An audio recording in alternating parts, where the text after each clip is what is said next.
No limits, no ceiling, no crown. No pressure gonna hold me down. No stopping till I break every rule. No limits to what I can do. Nowhere is too far away. No border gonna stand in my way. No wall that I can't break through.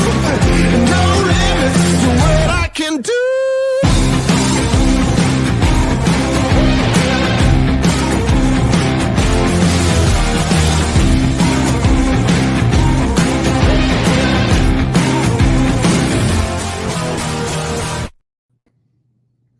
Not too shabby. Well, hot damn. Hot damn is right. Hello, my friend. What is up, brother? It's a beautiful day. I got all the furniture in my office. A couple of weeks, I'm getting a badass mural painted back here. It's a good life. I am. Yeah. Huh? You know that big mural that's in my office now? Mm-hmm. Same dude is doing one for podcasts in this room. So That's sick. I'm so busy, dude. All right. What you got going on? Huh? What do you got going on? I feel busier this week than in a long time. But what do you got cooking? I know some of your stuff, but I don't know what to Yeah. Well, stuff I can't tell you. Well, happy to tell you, but can't say to the world. But you know, changing everything and taking over the world and changing the way health insurance is bought and sold in America. That's the goal, right? Oh, man. Yeah. Yeah. You know, it's funny. You know, I've told you a lot of times God spoke to me. Mm-hmm. And these last couple of weeks, I've just been so exhausted that the only thing that kept me going was I had no choice. Yeah. I was told to, right? Yep. But I'll tell you what, man, the stuff that's happened in the last 24 hours, I feel good. Really? Hell yeah. I feel really, really good. You know, my team's not closing what they should at all, but that's an easy fix. You know, we get there sometimes, I guess, for some weird ass reason. But the other stuff that I have that's going to feed them and that's going to take care of them and take care of my family and everyone else in America's family is progressing rapidly, and I'm very happy with it. But I can't wait to see, bro. I'm watching. I cannot wait to. As soon as we get rid of these fuckers, I want to hear more. But I love you all. Yes. Yeah. I'm very excited. You know, it was sometimes I have this feeling, and my father, like several times in my life, I remember my dad saying, you know, there was this one time that this happened. I wonder what would have happened if I had, right? Yeah. Yep. And so it's always been my theory in life that you chase every single opportunity until you find out it's not an opportunity. And 99% of the time, it's somebody trying to get you to sell Amway. Yeah. Like 99.9% of the time. But then there's just that 0.01% you go, wow, okay. You know, that's what got me into the industry. I was like, I wasn't going to come. And my wife made me come. I was like, they're going to try to make me sell some multi-level marketing bullshit, and I'm not going to go. And my wife made me go. And bam, it was that 0.01. And I think I'm at another one of those 0.01s. So do you like get, and this is because I get this way, so I'm thinking of me. I'm curious. Do you get like, because you do you'll take a lot of meetings and you travel to stuff, you do what you got to do for business. Do you get like this weird sense of like right before, like you don't really want to fucking go? I don't want to do any of it. Because I get like I've traveled a decent bit in the last 2 weeks to a couple meetings, and I'm like, right before, like the night before, I'm like, why did I say yes to this? Like, I don't want to go. I don't. When I get there, I'm like, I'm glad I make myself do shit I don't want to do, because it almost always turns out something super valuable on the other side of that for me. I would say that was the case even, you know, being in Vegas this weekend. I did not want to be there at all. The podcast that I went to do didn't seem that important before I got there, and then doing it and the connections that I made during it, for real, and the connections that I made after it.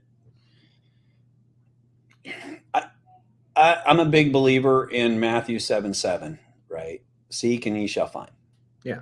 So if you're going to make me give you my favorite quote, that's what it's going to be. It's that: seek and ye shall find.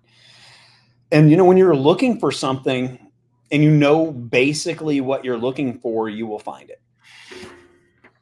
So whether you're looking for content, most people don't know. They go, well, I want to make content. What should I do? And you're like, well, don't ask me, bro. Go figure it out. And then they can't figure it out because they're not really seeking.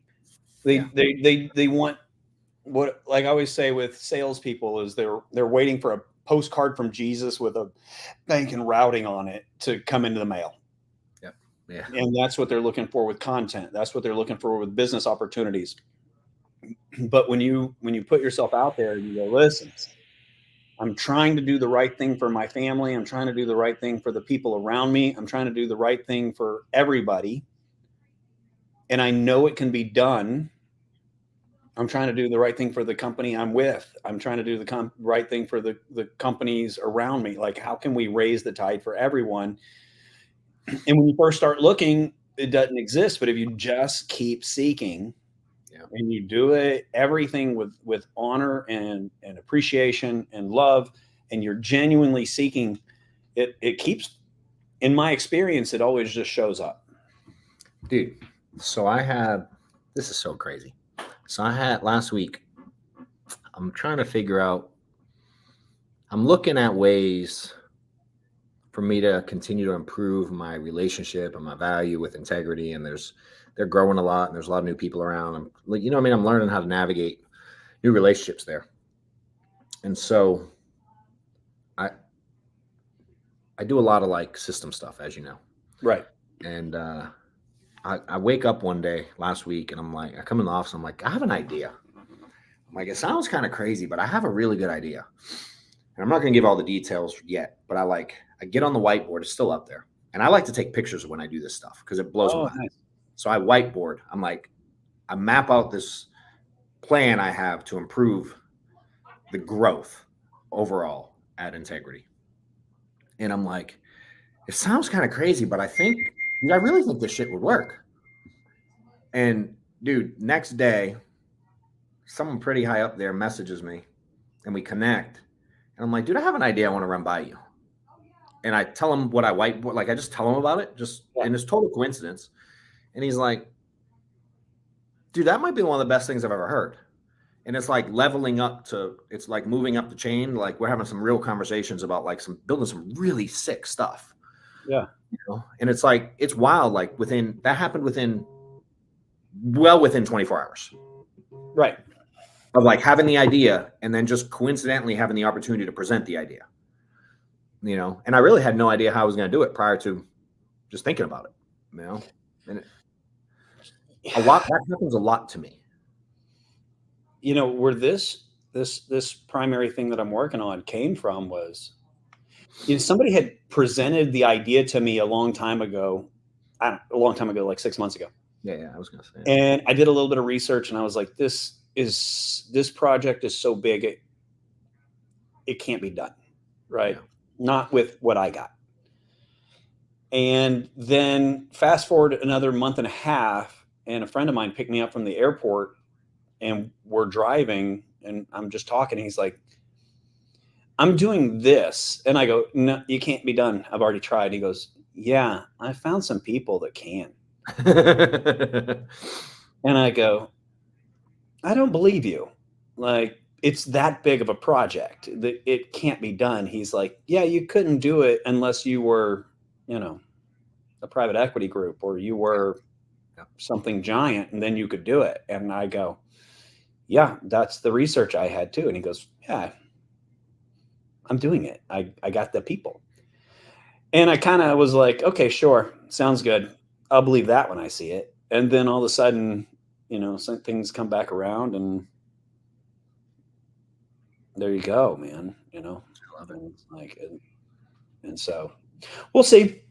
But the most important thing is that, for me, it's always how do the people that have always taken care of me how do I make sure they're taken care of? How do I make sure nobody gets screwed over? How do I make sure that my friends, I don't mess up my friends' businesses? How do I increase their business? Because that's just who I am. And how do we create something great for the people who are great to me? And then I just, like I always say, I want the tide to come up for all ships. I just want a really big boat. How do I make taking care of my clients easier for my clients? Yeah. I might have it figured out. Yeah. Dude, the little bit I know, sounds like you're on the right track. We'll find out. I'm looking forward to hearing more. We'll find out. I love it, dude. And if not, if it falls apart, well, that's okay. I learned a lot along the way. Turns out it was Amway, and we learned a lot from that too. There'll be lessons in it either way. Yeah. So yeah, but I've been really exhausted. Yeah. Like really. Yesterday, like my last day in Vegas, like I hurt myself doing squats, and I blew I couldn't walk, and I'd slept an hour and a half the night before. I'm like a zombie wandering around Vegas. But yeah. Vegas at all? What's that? Did you do Vegas at all? A little bit. I mean, I don't really do Vegas. I hear you. I'm saying, did y'all enjoy any of it? We enjoyed it, yeah. Because so my buddy Tony and my buddy Derek and their spouses went with Jamie and I, and it was a good time. We had some great meals and some camaraderie, and so that was enjoyable. And then anytime I'm just anywhere with my wife, my favorite times are just sitting in the hotel room with her. So. At the end of the day, I'm an old man who doesn't like partying, who enjoys his house hiding in the woods, and likes spending time with his kids and his wife. And I like building my companies. So I enjoyed that time with my wife. I enjoyed that time with my friends. We spent way too much money on dinners. And the podcast went great. I killed that. Did it? Yeah. Yeah. I was nervous about it because I'm like, I've seen this guy's podcast. He does stuff with Grant Cardone. Grant Cardone did the show before mine, but also he does stuff with people. I'm like, who cares? And I'm like, well, I'm the who cares guy. You know what I mean? Yeah. So I'm like, I really got to knock this out of the park to not let myself be in that who cares position. And I felt like it was beautiful. So we'll see. When's it come out? Do you know? Where he feels like putting it out. Yeah, I think it's a few months out from what I heard. Yeah. I mean, he booked me in November. No shit. Okay. Yeah. And then I got a message yesterday again. Yeah. Yeah, they're good dudes. He pretty much just runs that whole thing by himself. So you're saying I should do it, huh? Yeah, what? What, you got something better to do? I mean, probably not. I don't do shit anyway, so may as well. Go to Vegas. I mean, you're always traveling anyways. You might as well end up in Vegas. I got to be there in April anyway, so maybe I'll schedule it when I'm out there. There you go. Cool. What do you what's your I don't know how much you can talk about it, but what's your vision of how will it amplify things? Like, what do you expect? What are your expectations from it? Okay. I won't take so none. Let's not talk about the expectations of that. Here's what I'll tell you. My goal is that the Healthy Insurance Dude is a household name. Yep. Okay. So if that's a tiny little baby step in the green light game, red light, green light game, then I'll take it. And if it doesn't do anything but get me some Instagram followers, A, I don't care.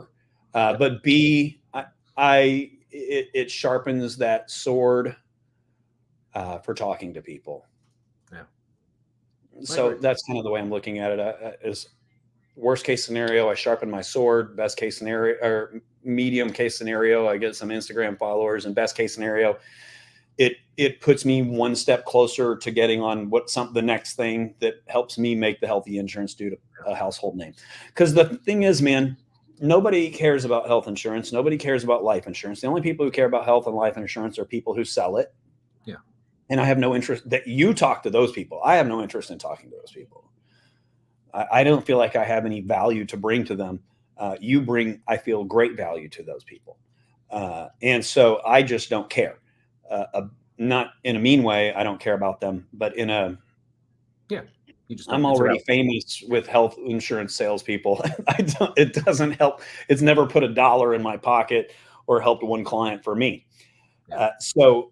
But like Geico, what launched Geico was their marketing. Okay. Well, what did Geico say that made Geico's marketing so good? Well, they didn't say anything about car insurance. They talked about Bigfoot, and they gave a lizard a British accent, That's old school. right? But I mean, that's what made Geico launch, was Yeah. that they figured out to not talk about insurance to sell insurance. Yep. And I've always been on that same path ever since I started. It's like, well, let's just talk about the things that I like talking about. What do I like to talk about? Well, I like to talk about my relationship with my spouse. I like to talk about being a parent. I like to talk about building companies, and I like to talk about cars. So we'll just talk about those 4 things. That's all I've ever talked about. It's the only 4 things I'm any good at talking about. And then we can break those down into more micro or macro conversations. I love it. So what is it? What did I get out of it? Probably nothing, but maybe an opportunity to speak to more people on another platform. Yeah. You'll definitely get eyeballs. There's yeah. no doubt about that. There's zero doubt on that. So if it gives me more opportunities to make the Healthy Insurance Dude brand a little more out there and to accomplish what I need to accomplish, the Healthy Insurance Dude brand needs to be everywhere. So it's an opportunity, and that's it. I love it. It's a good one. I'm a fan.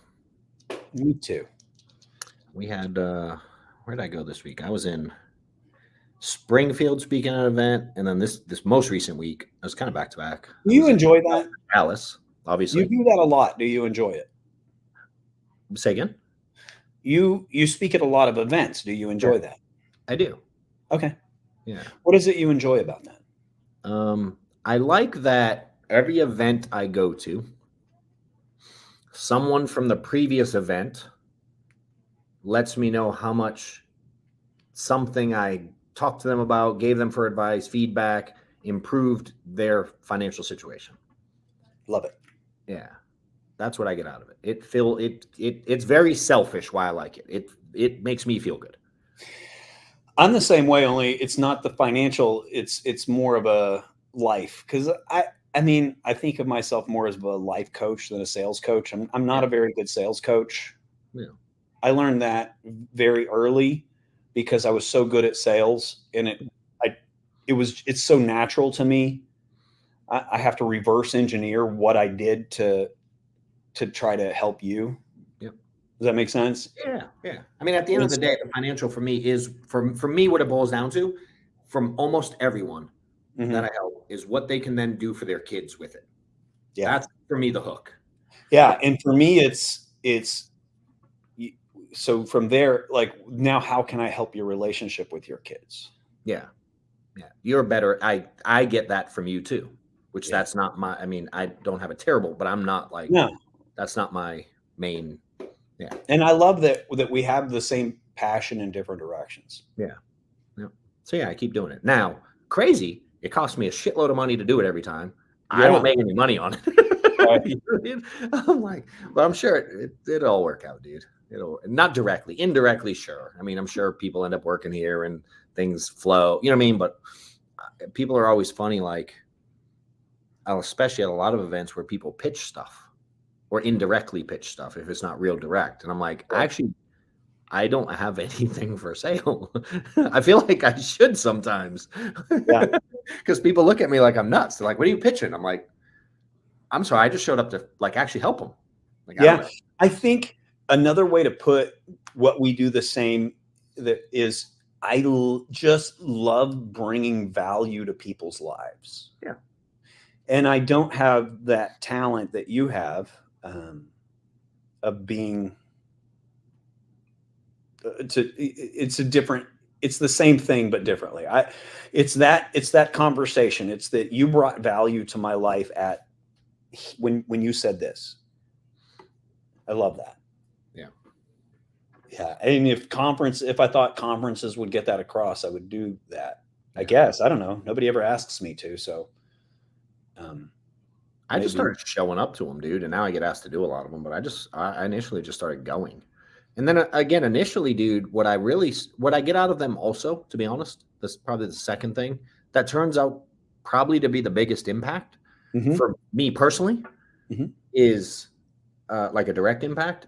I always meet someone there that maybe not immediately, but like we met at one. Like we wouldn't be doing this if I didn't show up to an event I didn't want to go to. Right. And just shit coincidence, we sat next to each other. And then shit coincidence, we were somewhat kind of involved already and just didn't know it.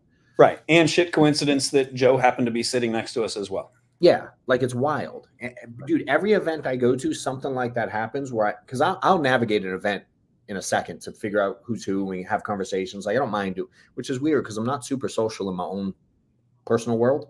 But in event spaces, I am. Okay. And I always come away from events with at least one relationship that adds value to my world. Nice. Yeah. I get exhausted. People, emotionally immature people exhaust me. Yeah. I agree. And I'll just get lazy and stay away from them. Yeah, I can tune those suckers out. I just like, hey, I gotta go. Hey, I'll talk for a minute. You know what I mean? But I don't know. I feel like I'm really good at navigating those to stay in my sweet spot and not be in those things. And I get a weird energy at them. It drives. It actually drives Stephanie crazy. Like sometimes we'll be at an event that's a personal event, and she's like, "Can you pretend we're at like a work event? Can that guy come?" Because I won't navigate like, if someone had some couple had a birthday party at the country club last year, and I'm like, all right, well, I'll have a drink. I know one guy, I talked to him, but I didn't like navigate it to see who was who. I just kind of hung out with the one dude I knew. Well, I think about that too, because I'm the same way. Like at a work event, I know I need to be. You're on this Perry, right? Yeah. Also, that Perry is very exhausting. 100%, dude. I leave events wore out.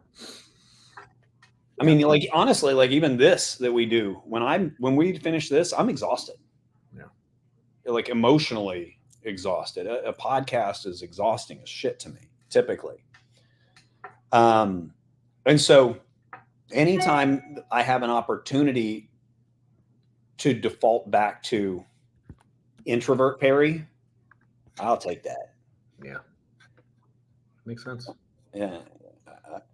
I think, how, what's his name does the color stuff, and when you look at the top people, I think they can fit into, it's pretty even on, you could be any of those colors.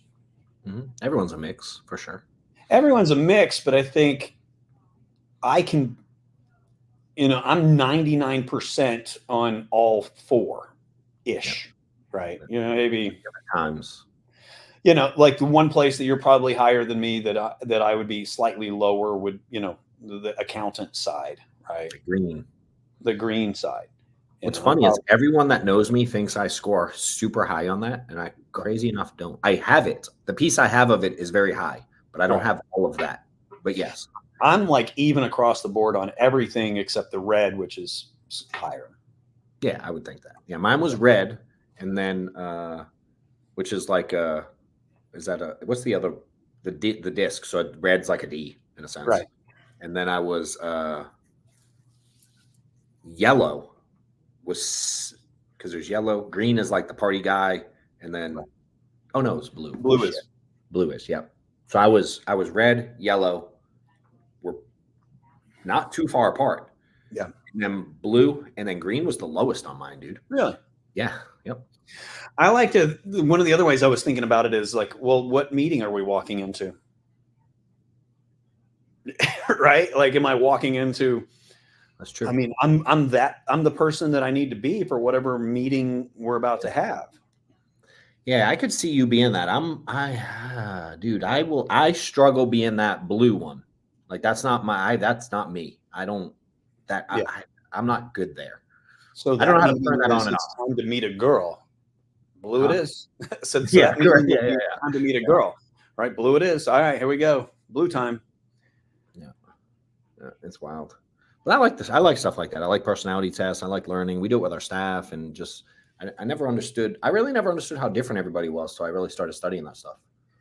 Yeah, I did some personality tests this last week, and one of the meetings today was going over it, and then they're wanting me to go over it with everybody else, and I'm like, I just get people Yeah, I see. and don't need that. Like I can get I that within 10 seconds of talking to you. I'm like, oh, you're here. I mean, I'm not thinking about it in terms of color. No, I get it. I It's a just understand. natural for you. Yeah. It's just natural who I am.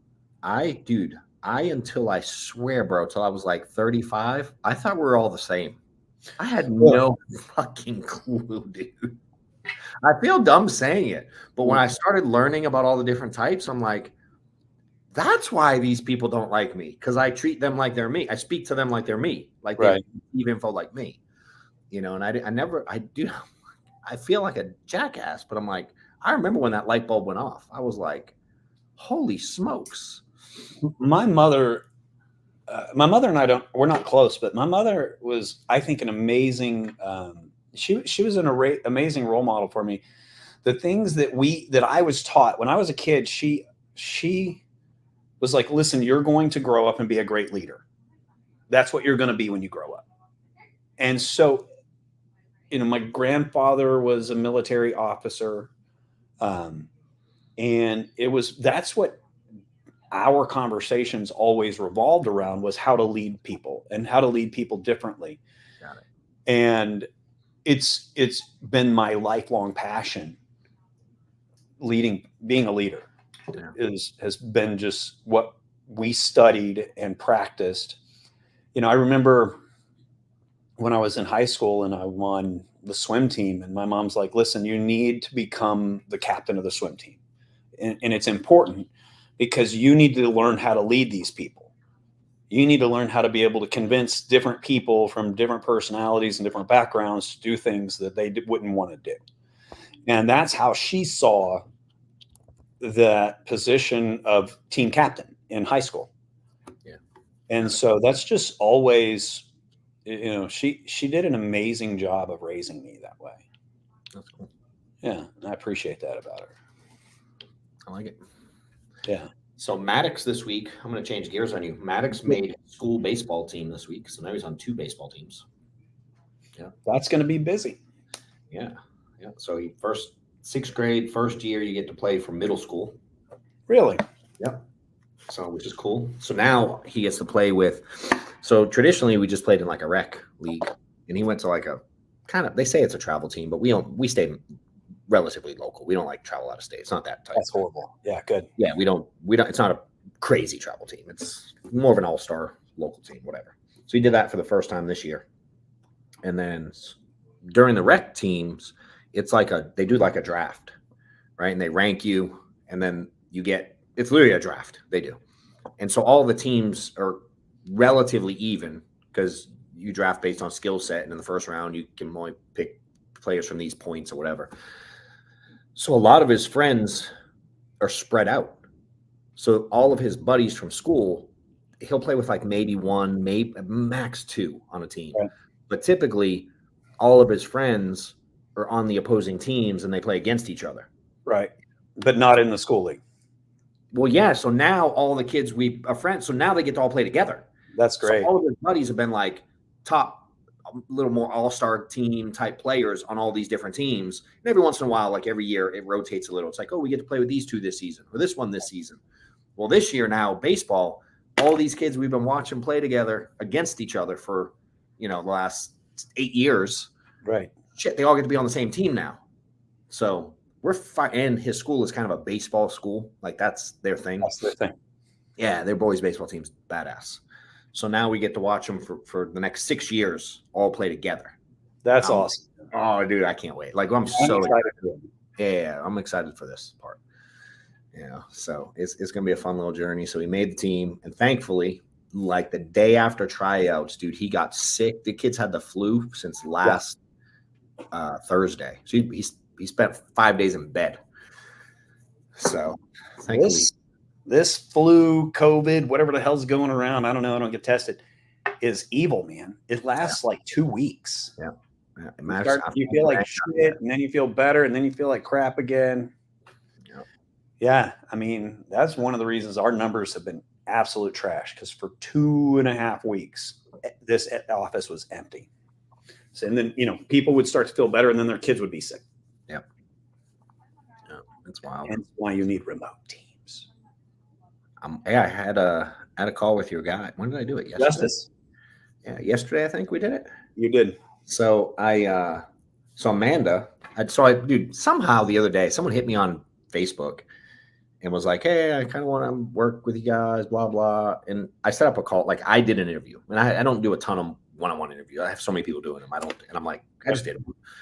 And Amanda's like, "Did you record it?" And I'm like, "No."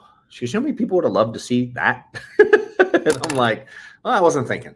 So anyway, when I had a call with your guy, I've had 3 Zooms since with people that just wanted to like pick my brain and talk about building shit. And I'm like, now I'm going to record them. So I recorded the one with him, and we're going to make it look pretty and put it on YouTube and shit, share it. Yeah. Oh, that's awesome. Thank you. Yeah. So yeah, he came in, he sat down next to me. He was like, "Man, I'm doing everything wrong. That was amazing. John is awesome." Justice is our guy. It was a good call. He took good notes, and he's a great guy. I think of him like one of my sons. He's a good kid. So in 30 days, we'd follow up, see if he does anything with it. Yeah, well, we'll find out. He is one of my sons. We will find out. But it was good. He's a good dude. You got a good crew over there. Thank you. Building something fun. I love them. They're awesome people. They frustrate the shit out of me. Yeah. All my. I'm sure it works the other way too. That's what I've learned. I'm sure you frustrate the shit out of them. The goalpost moved again, Perry. Yes, the fucking goalpost moved. That's what happened. That's why it's on. That's why it's on tracks, so we can move it forward and backward all the time. Yeah, same. We're moving stuff all the time, dude. We had to let someone go this week from calling out sick like 12,000 times, and then we brought on something. We got a new guy start this week, and we're interviewing for still ain't found the right person to do the video and social stuff. I just haven't. My video guy went out to Phoenix with me, and we did some content. And I was sick that week, right? That was during the 2 weeks. Exhausted, walking, who knows how many miles every day. And then we got up one morning, and he met me, and we went out to the pool and recorded, and it didn't feel good, but whatever. And then he did all the editing and everything, and then sent it to me yesterday. And I was like, "This is horrible, bro. Like, this is unwatchable, meandering bullshit. Like, why? It's not his fault, right? There's no fixing how bad my content was." But he, bro, he's really good. No, he's obviously, you met him. He's incredible. But it was me. I'm like, bro, that is unfixable. It was so bad. And, I gave you a little bit of insight on him, but that guy's wildly successful in life. Right. And he was like, "Well, what do you want to do with this Perry Lunsford podcast?" I'm like, "I don't know. I'm so frustrated with everything right now." 'Cause this was yesterday, but when I was still like, why am I doing this? Right. Yeah. And I'm like, why am I doing this? Just like your question. If you had asked me yesterday, what was the upside of that podcast? I would have been like, I don't know. And I don't know why I did it, but I did it and it was fun. And he's like, "Well, why don't we just let me get you some guests?" And I'm like, "Okay." And all of a sudden we've got like the host of TV shows, and in like 2 seconds, he's like, "Yeah, this is my old next door neighbor. He's the guy from, this TV show on the History Channel. You want to interview him?" I'm like, "I guess." And then bam, 10 seconds later, "Oh yeah. He wants to do the show. Do you want him to fly out for it?" And I'm like, no, that seems like responsibility. We'll do it online. Right. So yeah, man, Brent's amazing. My videographer is amazing. So I went from, why am I doing this, to, wow, what an incredible asset this son of a bitch is. And so on Friday, he's coming to my house all day, and we're doing car content all day. Nice. That's dope. That'll be fun. Yeah. Why? I don't know. What do PPOs have to do with cars? What do PPOs have to do with gecko, or what does car insurance have to do with geckos? I don't know, but we're gonna fucking do it. So I love it. Killer, dude. Yep. It's all good shit, brother. Yeah. Oh, man. Well, it's good chatting as always. Everybody got it? As always, I appreciate you, my friend. Thank you, John. Same, dude. Thanks for everything. See you guys.